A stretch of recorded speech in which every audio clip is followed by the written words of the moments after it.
ಈ ಮೃಗವನ್ನ ಯಾರೇ ಪ್ರಿನ್ಸಿಪಾಲ್ ಮಾಡಿದ್ದು? ಚಿಕ್ಕ ಮಕ್ಕಳು ಅಂತ ಕಿಂಚಿತ್ತು ಕರುಣೆ ಬರಲಿಲ್ವಾ? ವಸತಿ ಶಾಲೆಯಲ್ಲಿ 7 ವಿದ್ಯಾರ್ಥಿಗಳ ಮೇಲೆ ಮನಸೋ ಇಚ್ಛೆಯಿಂದ ಥಳಿತ ಮಾಡಿದ್ದಾರೆ. ವಸತಿ ಶಾಲೆಯಲ್ಲಿ ಪ್ರಿನ್ಸಿಪಾಲ್ ಹಾಗೂ ಸಿಬ್ಬಂದಿಯಿಂದ ಥಳಿತ. ಚಿಕ್ಕ ಮಕ್ಕಳು ಅಂತಾನು ಕಿಂಚಿತ್ತು ಕರುಣೆ ಬರಲಿಲ್ವಾ ಇಂಥ ಮೃಗಗಳಿಗೆ? ವಸತಿ ಶಾಲೆಯಲ್ಲಿ 7 ವಿದ್ಯಾರ್ಥಿಗಳ ಮೇಲೆ ಮನಸೋ ಇಚ್ಛೆಯಿಂದ ಥಳಿತವಾಗಿರುವಂಥದ್ದು. ವಸತಿ ಶಾಲೆಯ ಪ್ರಿನ್ಸಿಪಾಲ್ ಹಾಗೂ ಸಿಬ್ಬಂದಿಯಿಂದ ಥಳಿತ. ಕೈಕಾಲುಗಳಿಗೆ ಬಾಸುಂಡೆ ಬರುವಂತೆ ಹೊಡೆದಿದ್ದಾರೆ ಮತ್ತು ವಿದ್ಯಾರ್ಥಿಗಳಿಗೆ ಥಳಿಸಿ ರೂಮ್ನಲ್ಲಿ ಕೂಡಿ ಹಾಕಿ ಪ್ರಿನ್ಸಿಪಾಲ್ ಟಾರ್ಚರ್ ಅನ್ನು ನೀಡಿದ್ದಾರೆ. ಕೊಟ್ಟಿಗೆ ಹಾರದ ಏಕಲವ್ಯ ವಸತಿ ಶಾಲೆಯಲ್ಲಿ ನಡೆದಿರುವಂತಹ ಘಟನೆ ಇದು. ಇವರು ಯಾವ ಸೀಮೆ ಪ್ರಿನ್ಸಿಪಲ್ ರೀ ಅನ್ನುವಂತಹ ರೀತಿಯಲ್ಲಿ ಎಲ್ಲರೂ ಕೂಡ ಇಲ್ಲಿ ಪ್ರಶ್ನೆನ ಮಾಡ್ತಾ ಇದ್ದಾರೆ. ವಿದ್ಯಾರ್ಥಿಗಳಿಗೆ ಮನಸೋ ಇಚ್ಛೆಯಿಂದ ಇವರಿಗೆ ಬಂದಂತಹ ರೀತಿಯಲ್ಲಿ ಸಿಕ್ಕಾಪಟ್ಟೆ ಹೊಡೆದಿದ್ದಾರೆ ಮತ್ತು ರೂಮ್ನಲ್ಲಿ ಕೂಡ ಟಾರ್ಚರ್ ಮಾಡೋದಕ್ಕೆ ಪ್ರಯತ್ನಿಸಿದ್ದಾರೆ ಅನ್ನುವಂತಹ ಮಾತುಗಳು ಕೂಡ ಕೇಳಿಬಂದಿದೆ. ಮುಖ್ಯವಾಗಿ ಪ್ರಿನ್ಸಿಪಲ್ ಆದಂಥವರು ಯಾವ ರೀತಿ ಇರಬೇಕು ಆ ರೀತಿ ಇಲ್ಲ ಮತ್ತು ಪ್ರಿನ್ಸಿಪಾಲ್ ಮತ್ತು ಸಿಬ್ಬಂದಿ ಇಬ್ಬರೂ ಸೇರಿಕೊಂಡು ಅಲ್ಲಿರುವಂತಹ ಸಿಬ್ಬಂದಿಗಳು ಸಹಿತ ವಿದ್ಯಾರ್ಥಿಗಳ ಮೇಲೆ ಮನಸೋ ಇಚ್ಛೆಯಿಂದ ಹಲ್ಲೆಯನ್ನು ಮಾಡಿದ್ದಾರೆ, ಥಳಿಸಿದ್ದಾರೆ. ಕೊಟ್ಟಿಗೆ ಹಾರದಂತಹ ಏಕಲವ್ಯ ವಸತಿ ಶಾಲೆಯಲ್ಲಿ ನಡೆದಿರುವಂತಹ ಘಟನೆ ಇದು. ಇಂತಹ ಪ್ರಿನ್ಸಿಪಲ್ ಇವರು ಮನುಷ್ಯರ ಅಥವಾ ಮೃಗಾನ ಅಂತೇಳಿ ಆ ವಿದ್ಯಾರ್ಥಿಗಳ ಪೇರೆಂಟ್ಸು, ಕುಟುಂಬಸ್ಥರು, ಪೇರೆಂಟ್ಸ್ಗಳು ಎಲ್ಲರೂ ಕೂಡ ಇಲ್ಲಿ ಪ್ರಶ್ನೆಯನ್ನು ಮಾಡ್ತಾ ಇದ್ದಾರೆ. ಇವರಿಗೆ ಇಷ್ಟ ಬಂದಂತೆ ಹೊಡೆಯೋದಕ್ಕೆ ಇವರು ಏನು ಅಂದ್ಕೊಂಡಿದ್ದಾರೆ?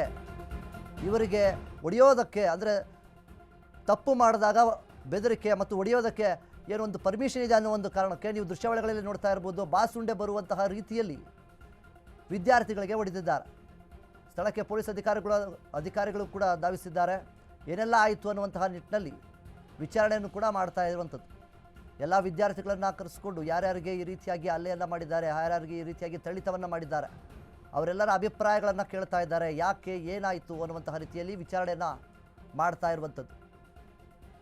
ವಿದ್ಯಾರ್ಥಿಗಳು ಏನೋ ಒಂದು ತಪ್ಪು ಮಾಡಿದ್ದಾರೆ ಅನ್ನುವಂತಹ ಒಂದು ಕಾರಣವನ್ನು ಇಟ್ಕೊಂಡು ಮನಸೋ ಇಚ್ಛೆಯಿಂದ ಹಲ್ಲೆಯನ್ನು ಮಾಡುವಂಥದ್ದು ಎಷ್ಟರ ಮಟ್ಟಿಗೆ ಸರಿ ಅಂಥೇಳಿ ಜನರು ಪ್ರಶ್ನೆಯನ್ನು ಮಾಡ್ತಾ ಇದ್ದಾರೆ. ಬೆಳಗ್ಗೆ ಮೈದಾನದಲ್ಲಿ ಆಟವಾಡ್ತಿದ್ದಂತಹ 7 ವಿದ್ಯಾರ್ಥಿಗಳು ಅನುಮತಿ ಪಡೆಯದೆ ಆಟವಾಡಿದ್ರು ಎನ್ನುವಂತಹ ಒಂದೇ ಒಂದು ಕಾರಣಕ್ಕೆ ಈ ರೀತಿಯಾಗಿ ಬಾಸುಂಡೆ ಬರುವಂತಹ ರೀತಿಯಲ್ಲಿ ಹೊಡೆದಿದ್ದಾರೆ. ರಾತ್ರಿ ವಸತಿ ಶಾಲೆಯಲ್ಲಿ ವಿದ್ಯಾರ್ಥಿಗಳ ನಡುವೆ ಒಂದಿಷ್ಟು ಗಲಾಟೆಯಾಗಿತ್ತು. ಆ ಒಂದು ಗಲಾಟೆ ಬಳಿಕ ಬೆಳಗ್ಗೆ ಆಟವಾಡಿದ್ರು ಅಂಥೇಳಿ ಸಿಟ್ಟಿನಿಂದ ಈ ರೀತಿಯಾಗಿ ಹೊಡೆದಿದ್ದಾರೆ. ಪ್ಲಾಸ್ಟಿಕ್ ಪೈಪು ಮತ್ತು ಬೆಲ್ಟ್ನಿಂದ ವಿದ್ಯಾರ್ಥಿಗಳ ಮೇಲೆ ಥಳಿತ ಆಗಿರುವಂಥದ್ದು. ವಿದ್ಯಾರ್ಥಿಗಳ ಕೂಗಾಟ ಕೇಳಿ ಸ್ಥಳೀಯರಿಂದ ಪೊಲೀಸರಿಗೆ ಮಾಹಿತಿ ನೀಡಲಾಗಿರುವಂಥದ್ದು.